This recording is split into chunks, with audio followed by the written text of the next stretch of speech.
This is cartoonist Ken Bailey. I'm the creator, um, artist, and writer of the Mighty EnergyGirl comic book series. And this is the latest issue to be professionally printed. In fact, it's at the printers right now. It should be available for public consumption probably in a couple weeks.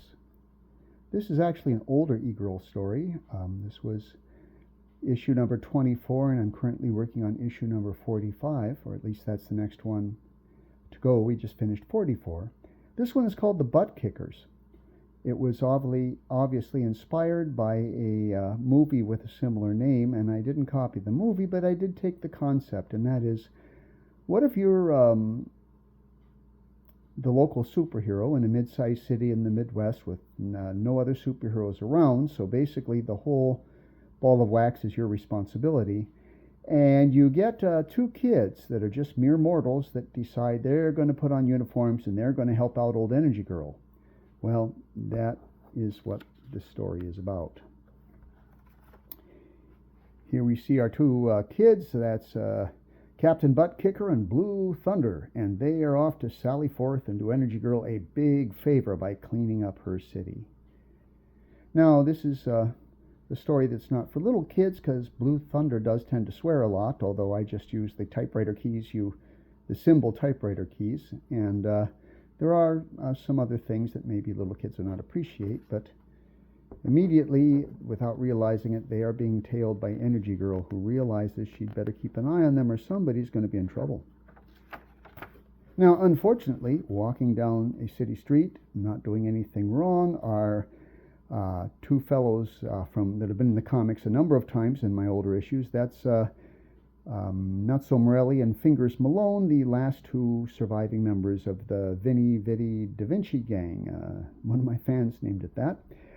And the two kids spot them, and let's take out those two criminals. Well, you need to know about these two and about their whole gang. They had been a kind of second or third or fifth-rate criminal gang in Chicago and finally got tired of not being able to compete with the real criminal gangs, so they came to Fairview looking for a smaller kind of backwoods city where they could have easy pickings. Unfortunately, they didn't count on there being a superwoman in such a rural place, and very quickly most of their gang ended up the river. But the two that didn't have decided that they like Fairview enough. They do not want to go back to Chicago or really anywhere else bigger than Fairview, so they have an uneasy peace agreement with the Mighty Energy Girl. I like to joke that they almost go out to coffee with her every Monday. Well, here they're just minding their own business when these two kids attack, and the gangsters are trying to go straight, or at least not be a problem, and the kids push them and push them and push them and push them until finally they've had enough. And their criminal code says that if you've dishonored their family, you have to pay some sort of retribution. And unfortunately, they're just tired enough and irked enough at being innocent for a day and still attacked by these two twerps that they decide to take them out. And an Energy Girl appears, of course, at the very last minute and saves the day. But that's not the end of the story. That is just the beginning. Our poor superwoman, who can lift a locomotive and sprint at 80 miles an hour, is trying very hard, having just dropped into the middle of this, to find out what is going on. She's informed by the kids that they are now here to do her job for her and make her life easier. And remember, she saw mobsters shooting kids, but more and more of the story comes out as the mobsters explain what had happened and how they were pushed to that point. And notice, as Energy Girl starts to press them for facts, the gun comes up and the guy's true colors are revealed. He was doing his part to get to stay in Fairview, and these kids are coming along and ruining it. However, the rules of his family still demand that some sort of retribution take place, and Energy Girl can't have that happen, so she's trying to gently intimidate, I forget whether that's Nutso or Fingers, into giving up his weapons and surrendering when the kids go ballistic again. And so have you ever been a parent and you're trying to teach one kid a lesson and the other kid behind your back, who is supposedly the victim, is just egging things on so bad that you want to take both of them and just throw them out the back door? Well, that's where she is today. And then the kids bring out more things that indicate that Nutso and Fingers may have been up to some things that they shouldn't have.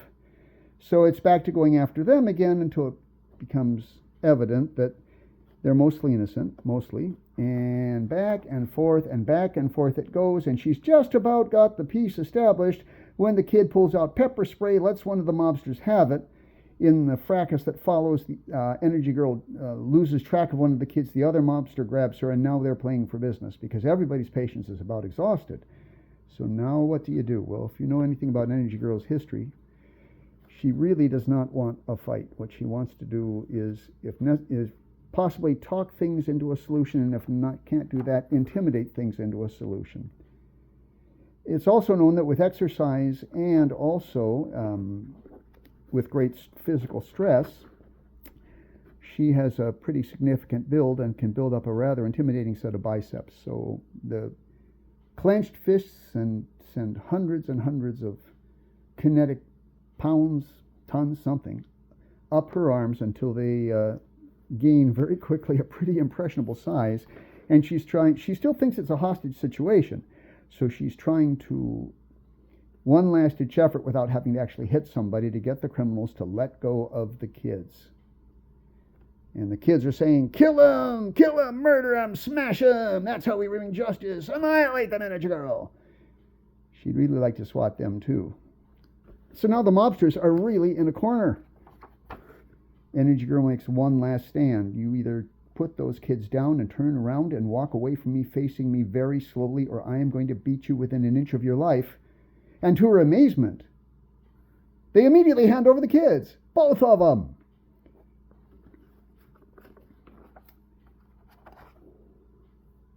If you want to enjoy the little tiny delicacies of this very much fun to draw and write last panel, you'll have to buy the book. These are $5 a piece, and available from our local Bugle comic book store here in Sheboygan, or from me. But I'm sharing this with you mainly to just let you enjoy it with me at this point.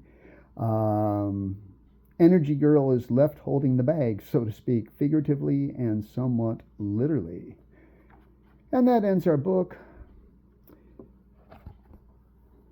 And there are the printers that did it for me. And thank you for bearing with this good old duffer cartoonist as we share one more example of why you better start drawing young, because when you get old, you turn out stuff like this. But anyway, I had a lot of fun creating it, and I hope you have fun watching it. And if anybody would like a permanent copy, they are available. This is Ken Bailey, signing off.